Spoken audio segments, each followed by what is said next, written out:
Welcome back to Voice of the Founding Fathers, and I'm your host, Dr. D. Lee Pippin. And today we're going to continue along the lines of what we started with the conversation earlier. But we're going to talk about Desantos, the governor of the state of Florida, and his beautiful political stunt to make his name in the headlines and open up his possible bid for running for president of the United States in 2024. Him sending immigrants to Martha's Vineyard. Now, because Republicans control the state legislature and they control the governor's mansion, they pretty much do anything they want despite objections, reasonable objections. So somehow, DeSantis got $12 million voted onto the budget for relocation of illegal immigrants. But there was caveats of how that was supposed to work. Part of those caveats were they had to be immigrants that were here in Florida. They had to be problematic. There were little caveats supposedly to keep us from sweeping up all the people that picked the tomatoes, the strawberries, the oranges, clean the houses, clean the hotels, cut the sugar cane, because most of those are also illegal immigrants. Most of them come here, don't go back when they're supposed to, continue to stay here and just work, basically almost as slave labor, because nobody else wants those jobs. And that's the truth. Nobody else does want those jobs. I'd be the first to admit, I do not want to go out there and swing a machete, cutting down sugar cane, where I get paid $100 for every ton that I cut. And so I have to go through at a significant pace to just make enough money to feed myself, maybe feed my family, and have a place to stay, to sleep. Not a nice place. You know, a trailer with about 7 people packed in there. And I buy everything from the company store that's owned by the company that hires us, that's technically was illegal, but somehow has now been made okay. So I know I don't want to do that. I don't have any friends that want to do that. I don't know anybody that's an American citizen that wants to go out there and do that. And it's pretty much the same thing for strawberries, tomatoes, oranges. They all have quotas. They don't get paid by the hour. They get paid by the pace and work production. And the work production is an extremely high bar. So many of them are out there 10, 11, 12 hours a day just to meet their quotas so they can make enough money to live. Those are the facts of life. And those facts are true in many other countries. This is not just America. But we're talking about that workforce that's here. One of the most civilized, quote unquote, countries, the first world country of the world. These are the people we're talking about. Now, DeSantis didn't take anyone from Florida. He didn't even touch anyone that was here. He sent a plane, well, actually leased a plane in Texas. Had someone go and solicit people that had just come across the border that were in an immigration housing facility and promised them jobs, money, insurance, and a place to stay. Part of the American dream. Most of the reason why your families came here as well. A chance to make a living and make your way here. They weren't asking for things given to them. They were looking for a job, looking for a way to survive. Correctly, honorably, legally. They were escorted onto a plane, signed permissions that they didn't understand because they're not in Spanish, they're in English. They were flown from Texas to Tallahassee.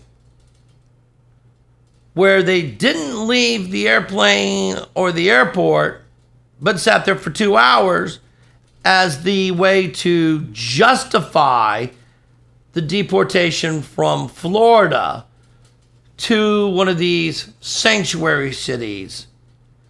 And technically, Martha's Vineyard is not a sanctuary city. Never has been.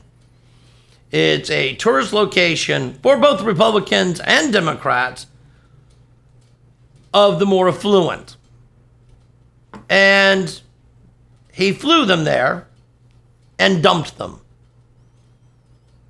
with no housing, no food, no jobs, a complete scam.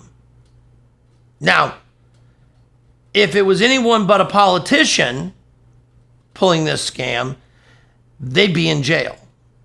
And it would be considered human trafficking. You used a felonious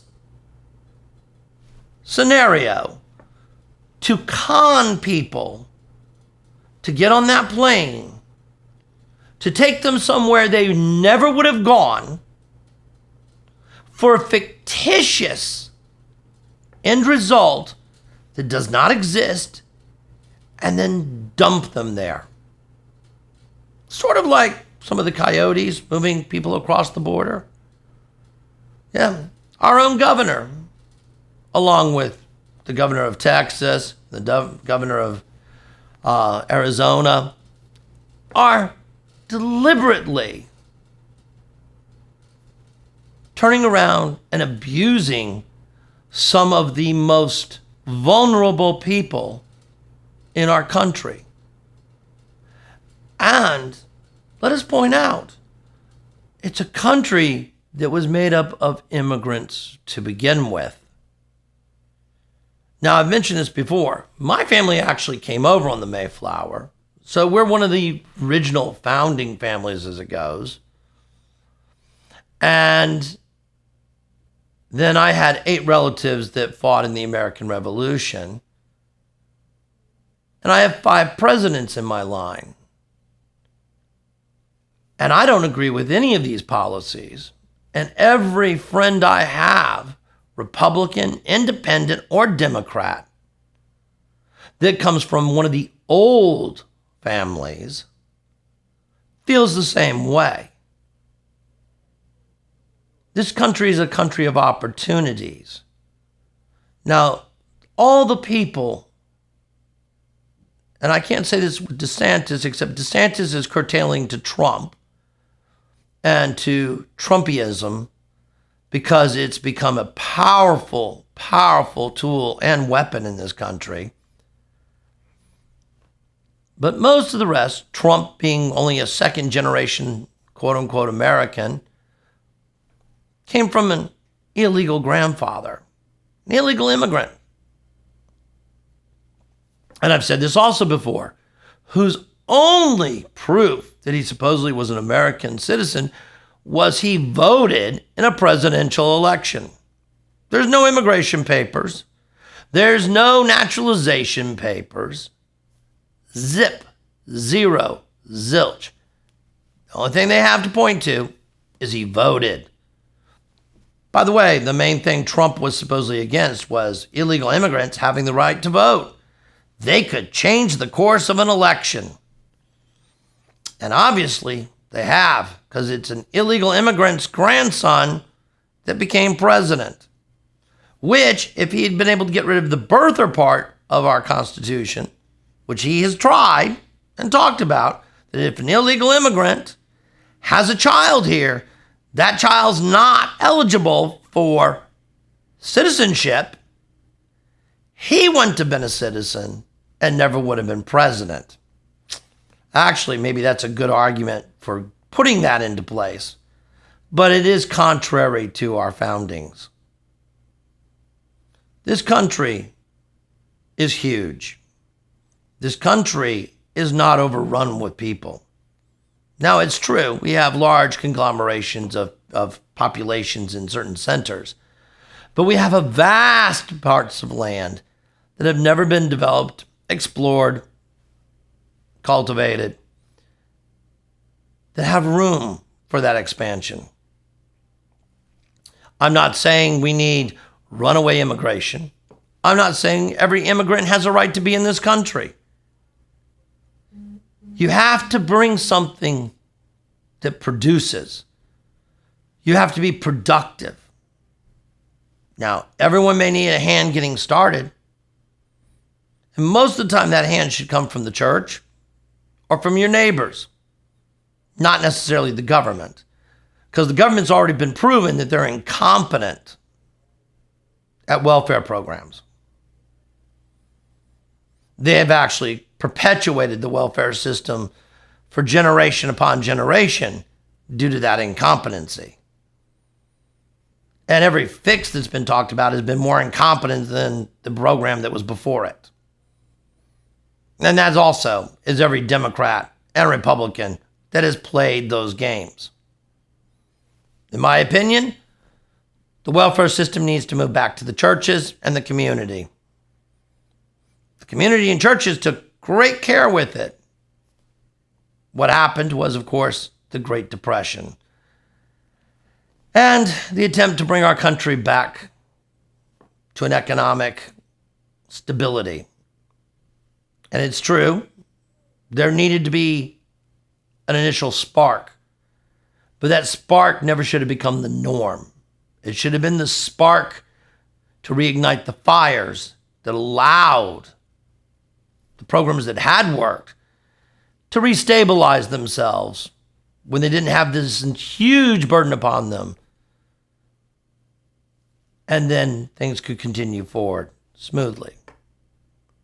But like everything, our welfare system is politicized. Our immigration system is politicized. Our criminal justice system is politicized. And there's nothing but lie after lie after lie spread on all of them from both sides. Truth and fact. Find the truth. Stop listening to opinions. I sat down with a friend the other day. We watched Fox News, which had multiple opinion shows on. And I've got to admit, some of them are humorous. Occasionally there's a good point made, but most of what was put out was nothing but pure garbage. But it was put out as news. It was put out as if it was the news. And yet there wasn't one bit of fact mixed into the entire scenario. Sort of like trying to bake a cake with no flour and no eggs and no milk. Sort of like the emperor's new clothes that weren't there.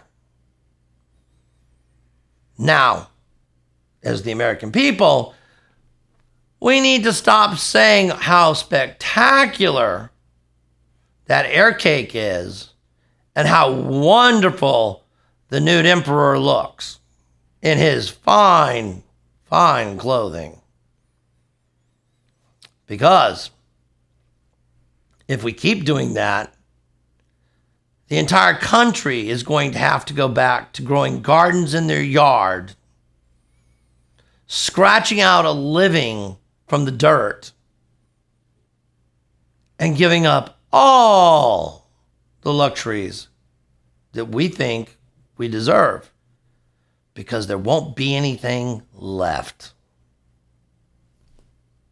All you need to do is do the math yourself. Think about it. Ponder it. Let me know your own thoughts. And remember, hit the subscribe button, hit the notifications, and hit that like button. And come back and talk to us real soon.